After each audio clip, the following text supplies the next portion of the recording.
How's everyone doing today? Would love to hear how you're doing in the chat box. Maybe introduce yourself.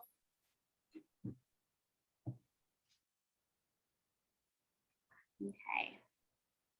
Well, I'm going to go ahead and get started. Like I said, we'll keep letting folks in the room.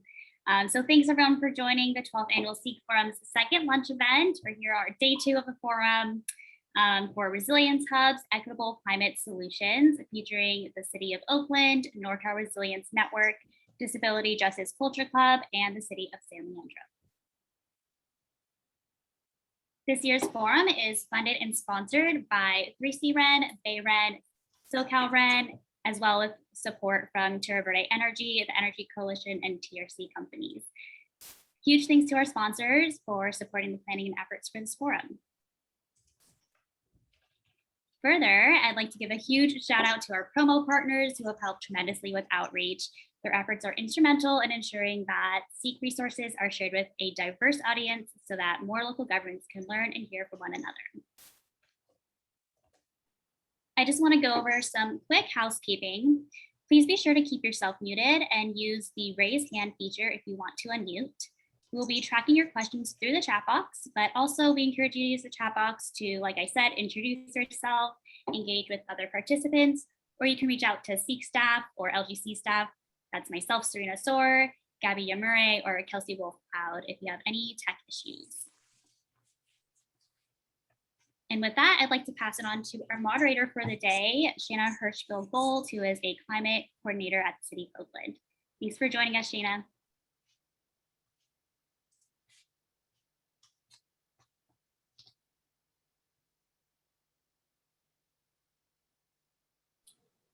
Okay, great. I think the host needs to unmute speakers as they go. So can you all hear me? Okay, great. So thank you for that introduction. I don't have any slides, but I'm only talking for a few minutes here. So as the speaker mentioned, I'm the climate coordinator for the city, and I've been here with the City of Oakland for about 7 years. I've had the honor of working on many projects at the intersection of climate action, climate equity, and resilience over the years, including working with these wonderful folks with me today on this training. So I'm just going to give kind of a bit of an overview of resilience hubs and how the City of Oakland thinks about this work and why this is important to us, and then I'll hand it on to Susan. I do want to start with the Urban Sustainability Directors Network, which probably a lot of people in this room are a part of. USDN has really been a pioneer in this work for no problem. Sorry, it would be helpful if folks could mute during the session. USDN has been one of the many pioneers in this work, but they really started on this several years ago, breaking down what resilience hubs are, what resilience hubs really need to include at a minimum, and why they need to be considered among the baseline critical resources that local governments provide to their communities. And really approaching that work from a deep equity perspective. It represents a critical shift in how local governments have been orienting themselves to this work over the last several years.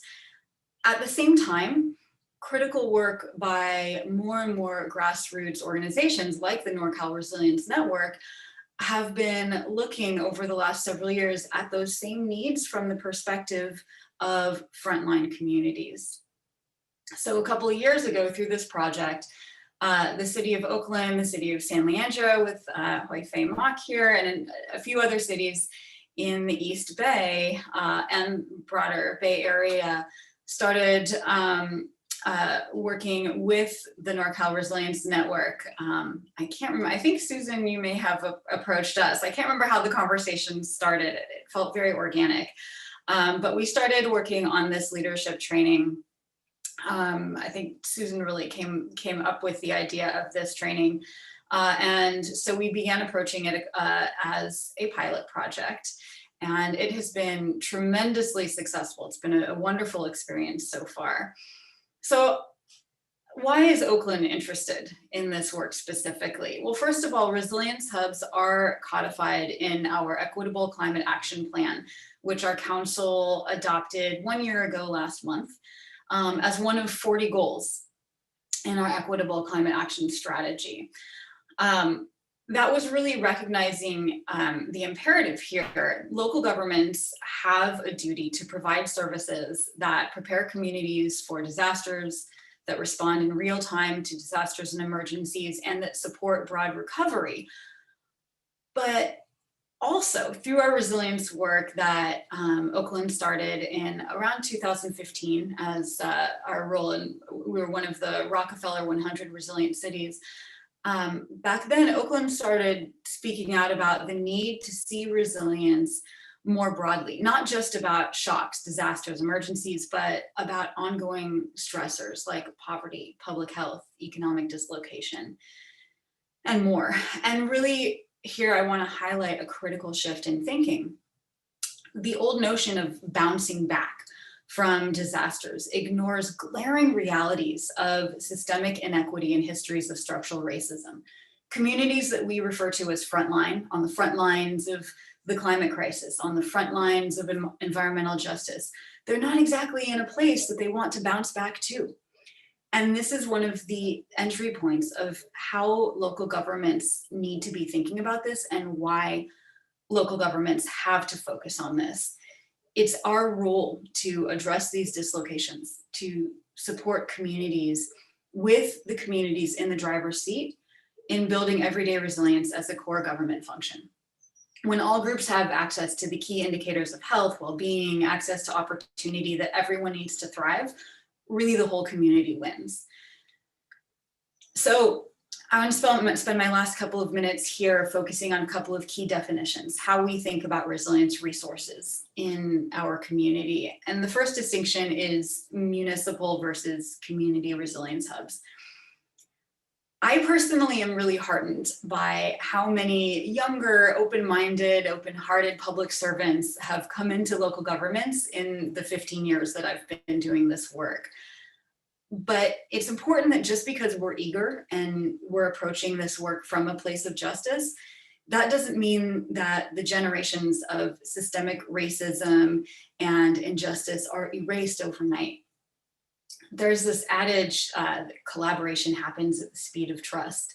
Resilience also is built at the speed of trust. And there are simply cases where certain communities trust each other a lot more than they trust government representatives, and that makes a lot of sense.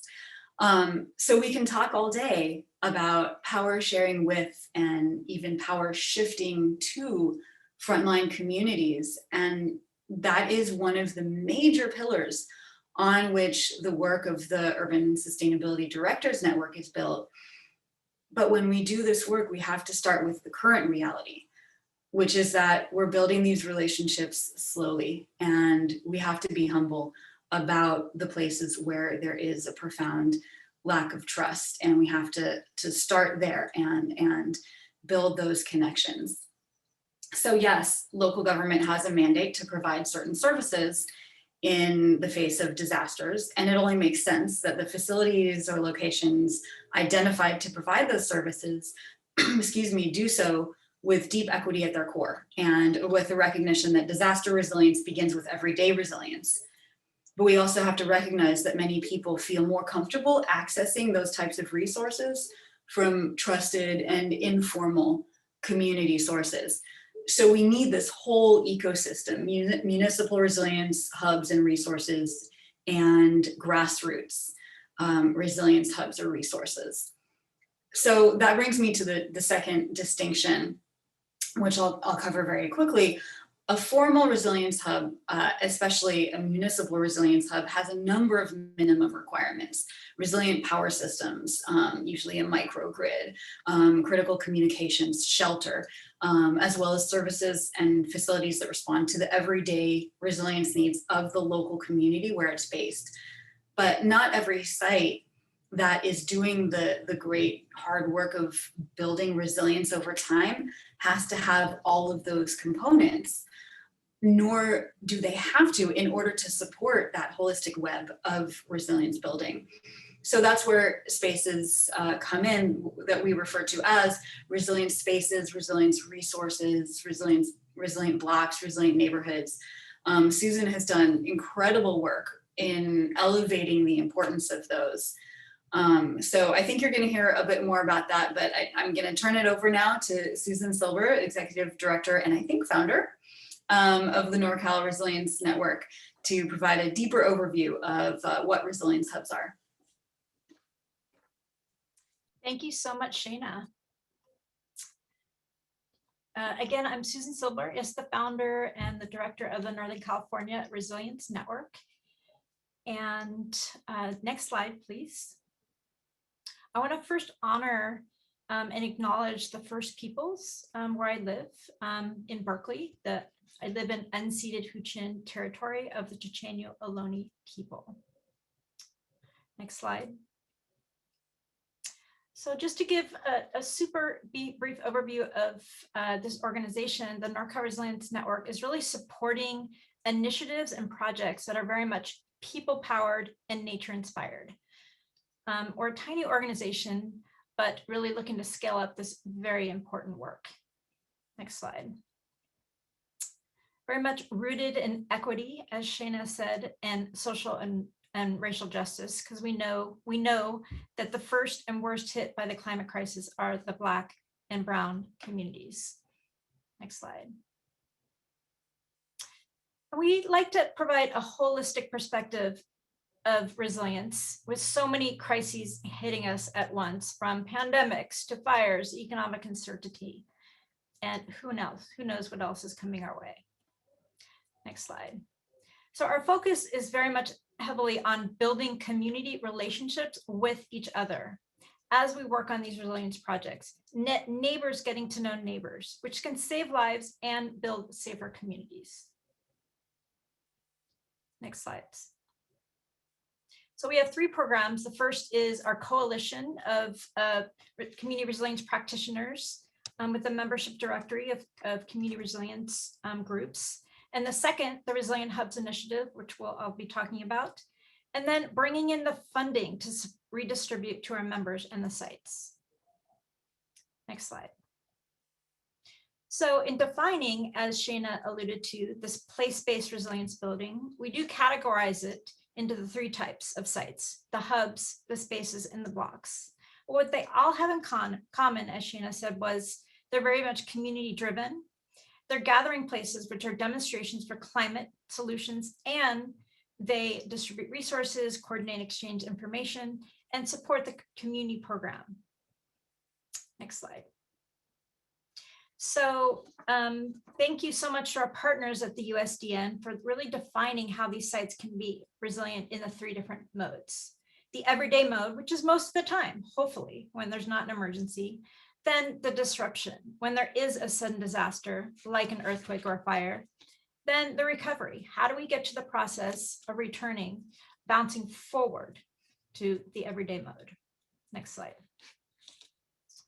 And with these sites, the USDN has categorized them into the components which make them resilient.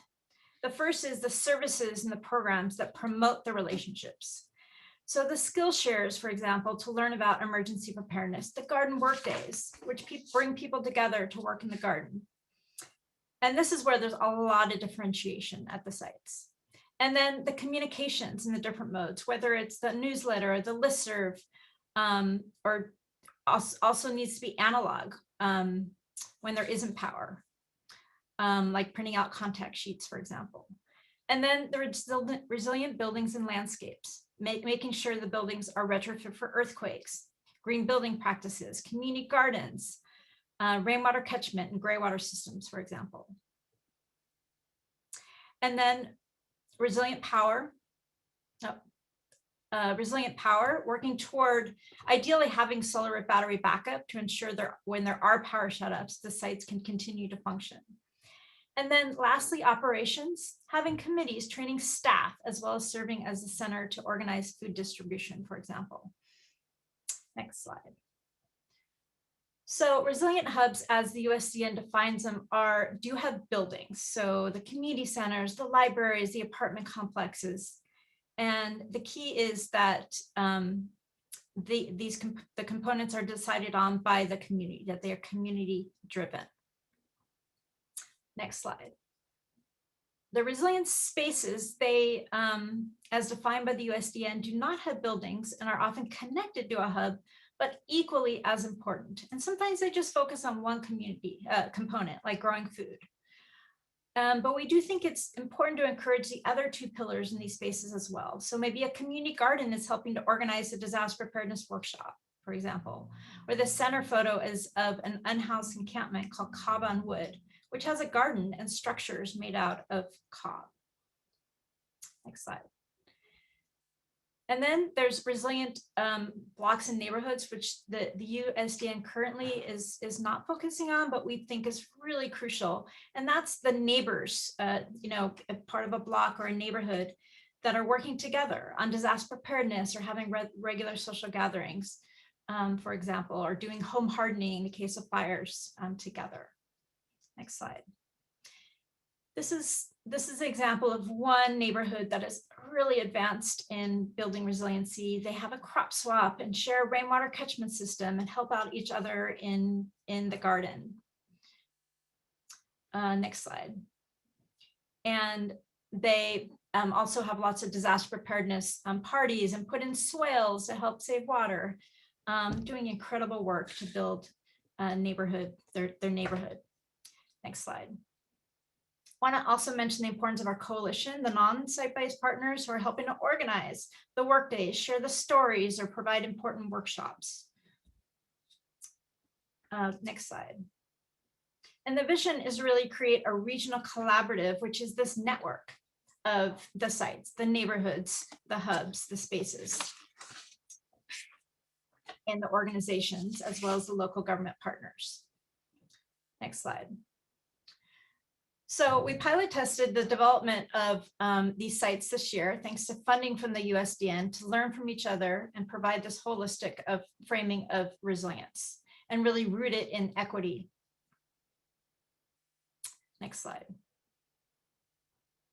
The resilience training, it's been 8 months, is focused on monthly training sessions and skill shares and about 40 sites to help catalyze them as resilient hubs, which includes 16 different government partners. Next slide. And this is an example of an in-person skill share. We supported a garden skill share at one of the sites called Canonical Farm. Next slide, I'm gonna hurry up because I know that I'm at time. Just really quickly, lessons learned. We know that we need to raise funding to support these sites, a really critical piece of that work. Next slide. And with that, we are creating a resilience fund to really provide an intermediary to redistribute money to these sites. Next slide.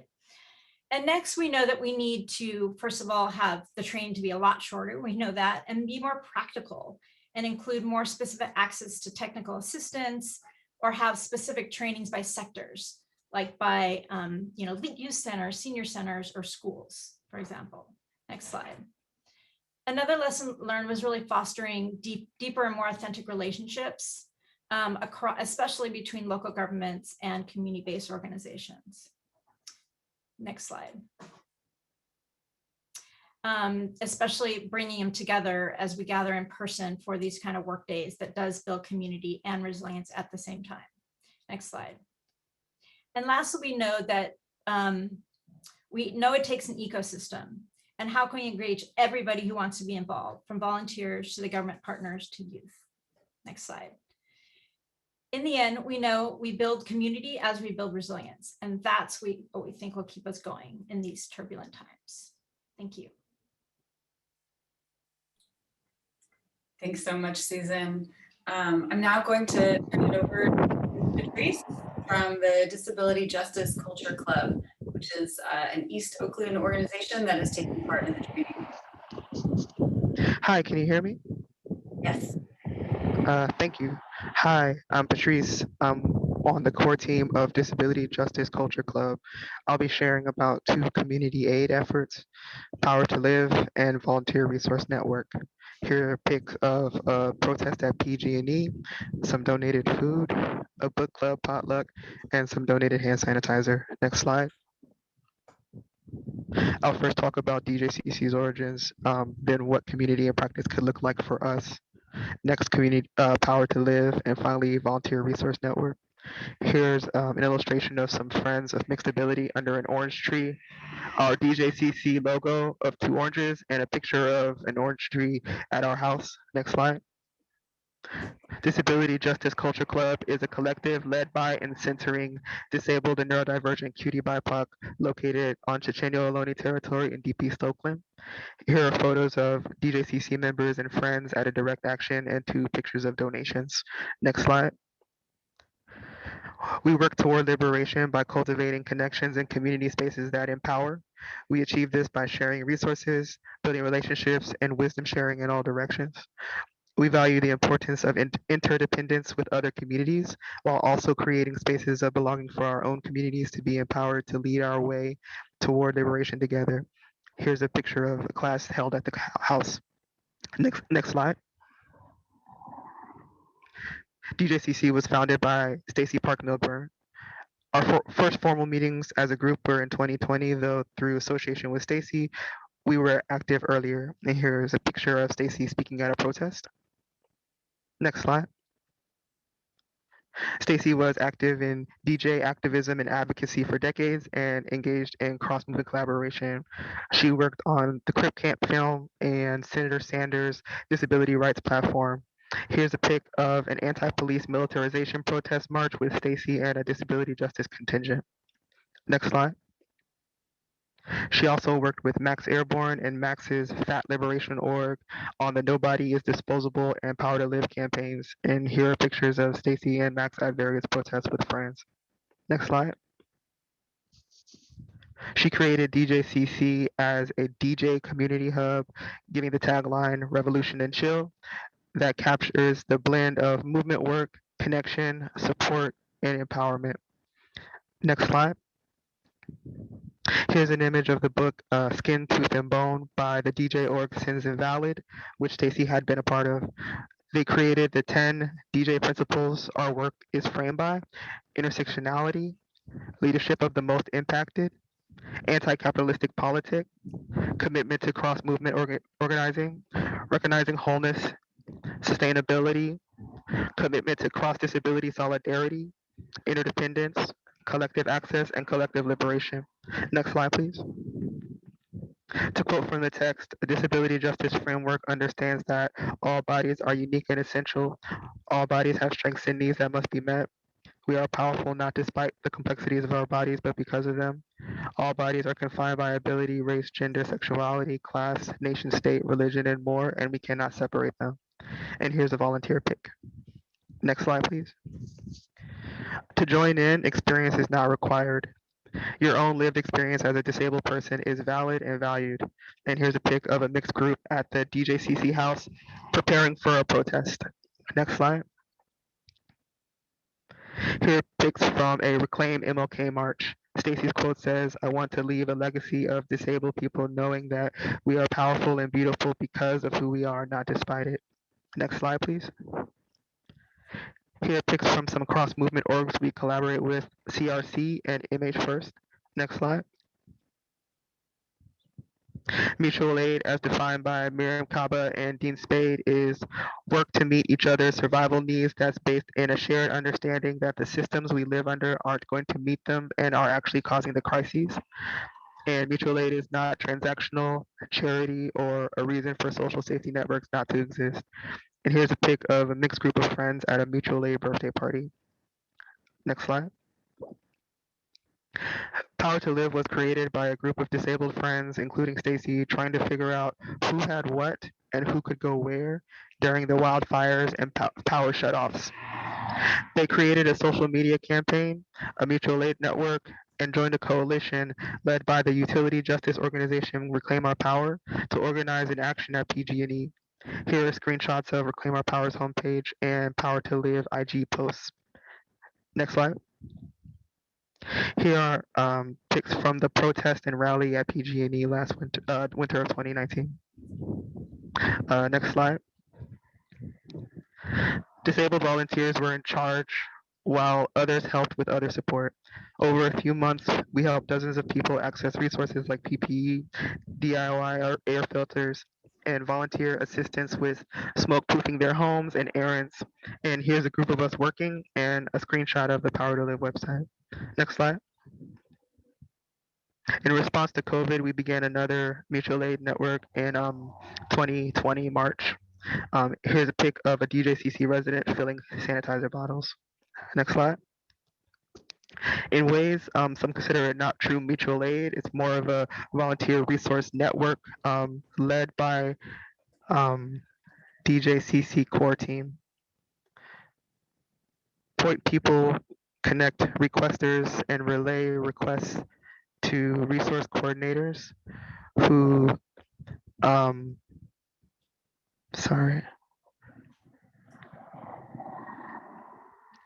let's see.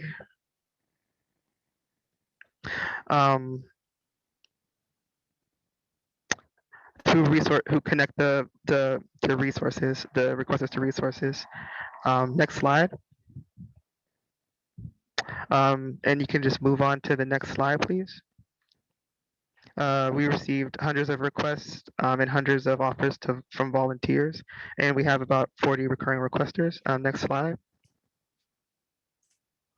In terms of policies that help community aid work, it feels essential to center access, to eliminate barriers, to eliminate barriers to direct support, and to not impede the most impacted communities from leading our way, making our own decisions and deciding our own metrics for success.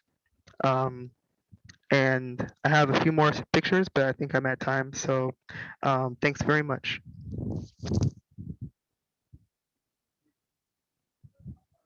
Thank you so much, Patrice. I'm now going to turn it over to Faye Mock from the city of San Leandro. Great, thank you. So hi everybody, my name is Faye Mock, for those that didn't know them. I will be going over the training program that we mentioned earlier and kind of giving some specific logistical things of how we got that set up and things that we learned. Next slide.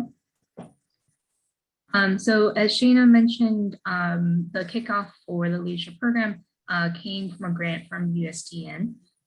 We applied together as a coalition of San Leandro, Oakland, Fremont, San Rafael, Berkeley, and Alameda County to receive $15,000 to support the formation of this pilot project. And really centering equity as a way to be able to address people's needs during this time.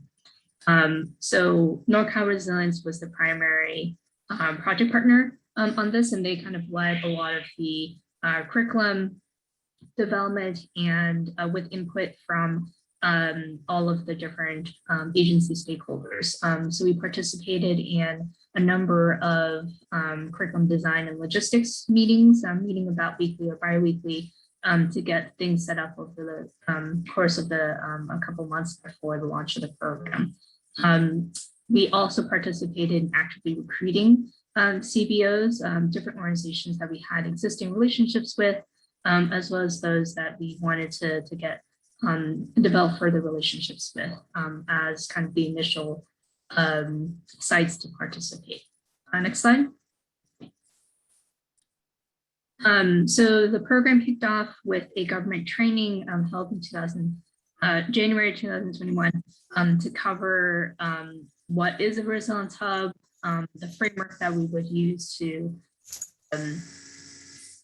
kind of ground in terms of racial justice and community-driven planning, and then really centering the role of agencies as listening partners in this work and not trying to take over too much of what the hubs wanted. We really wanted to center the hubs as kind of driving what the design and the needs of the program. So this particular training was done in partnership with USDN, Facilitating Power, San Leandro, and NorCal Resilience. Then the program itself officially kicked off in February with monthly 2-hour sessions covering various different topics from energy to water to permaculture to community assessments and so on, bringing in a number of different facilitators and trainers from across the Bay Area, as well as experienced hubs such as DJCC. And in addition to those monthly training sessions, we also held 2-hour skill shares to kind of dive more deeply into kind of the practical of how one might apply the knowledge shared during those training sessions. So when we first kicked off, we had 275 community participants, including 49 government staff, a number of different listening partners, in addition to staff from the core 6 agencies from the grant. So this is a really great opportunity, not just to have the sites within the jurisdictions as part of the grant to participate, but also to kind of introduce this idea to agencies and jurisdictions outside, like San Mateo County, Santa Cruz County, and so on, to enable them to start their own program. Next slide. There were a number of different outcomes and benefits to participating in the program.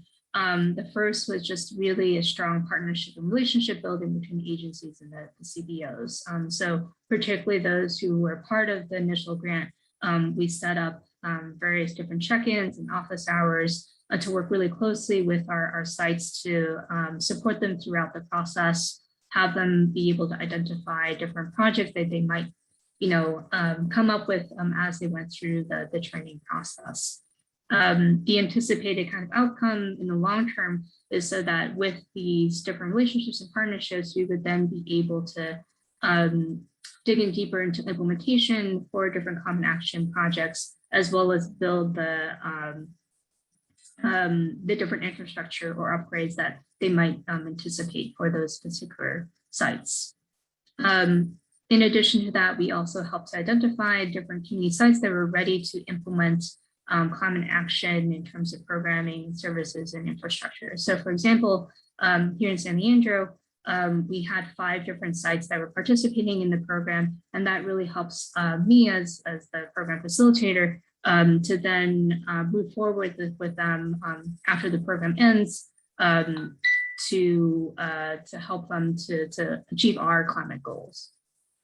A large part of the program also involved capacity building for those different organizations, individuals around climate action. So while there are a lot of really experienced organizations across the Bay Area, particularly in Oakland, a lot of other organizations have just, interest, but not necessarily experience in this work. So there's a lot of capacity building, peer-to-peer sharing through the small groups during the program, and just being able to introduce them to a lot of these ideas and hopefully getting down to the practical during the skill sessions as well.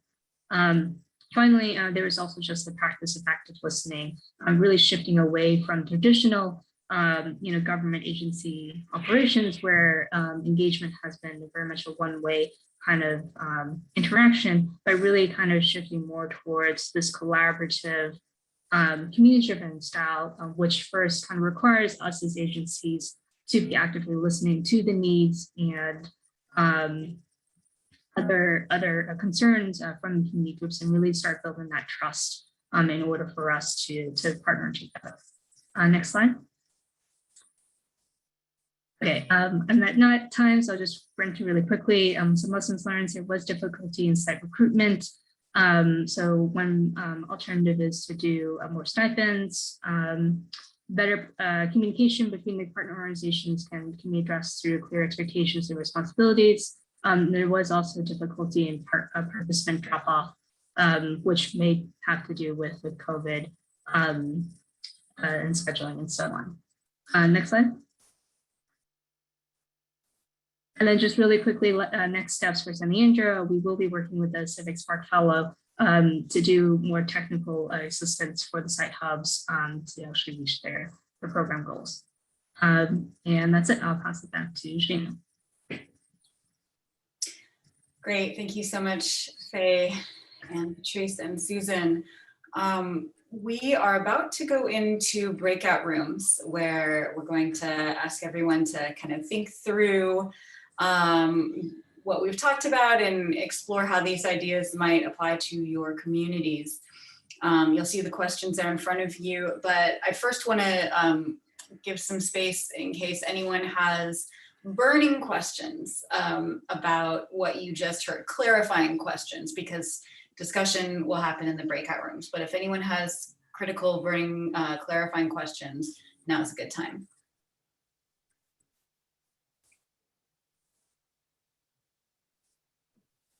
And I'm not sure, let's see, I think we would need to, I guess, use the hand raising function.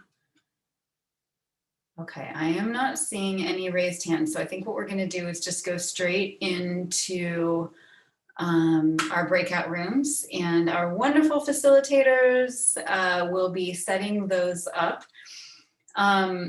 I think Faye, you were going to put into the, yep, there we go. Okay, so there is a Google Doc linked in the chat that you can click on once you are in your breakout room.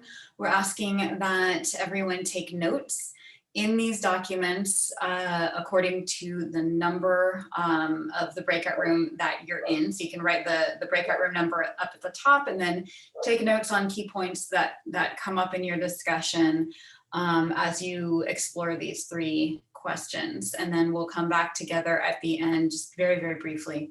And we will be sending these notes out to everyone after the session. So I think we can jump into our breakout rooms now. Great, thank you so much. So you click the little join button and there we'll have probably about 15 to 20 minutes in these groups. All right, well, I hope folks had a good breakout session. I imagine that like in the group I was in, people were probably cut off mid-sentence, and it was probably a great sentence too. So I noticed that only 3 of the breakout groups were taking notes in the shared notes document. So we will leave this open for a little while.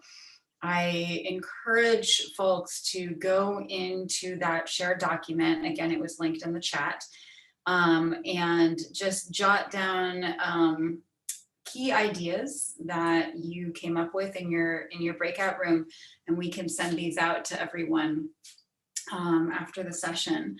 Some of the interesting things that came up in my group and some of the others that I was looking at are just how critical the grassroots approach is, because communities do know what we need. And so the onus on government leaders and community leaders is figuring out, okay, how do we work across these groups? How do we find the people who are doing this work? And that really leads to, we need the funding there. We won't necessarily know who is able and willing to do this work if we're asking everybody to just donate their times and donate their mental and emotional space. There was a lot of talk in our group about how burnout is the real issue, and we need a greater societal recognition, and then thereby funding and resources to recognize that this is critical work, it's difficult work, and it's not just work that you can tack on to a stressed grassroots organization on top of the other work that they're doing without providing sufficient funding to actually hire whole new people. You can't just give $15,000 and expect strapped organizations to take on these whole new capacities and capabilities. So lots of interesting discussion, lots of incredible movement and work in this area. Again, we can send this document out to everybody afterwards, and we definitely encourage the discussion to go on. This is a really fast evolving area of work, and it's been exciting to see how many more people year upon year are talking about resilience and the need to center communities and the need to start climate work and sustainability work and resilience work from a point of equity, from a point of working with and centering frontline communities. So again, I encourage everyone to continue this work in your worlds, whatever those worlds are, and continue to stay in touch with those who you've met in this session. I'm gonna hand it over now to the facilitators to do some wrap up. Thanks, Shana, so much, and to our panel for that amazing presentation. Very insightful, and I hope everyone enjoyed those engaging breakout rooms.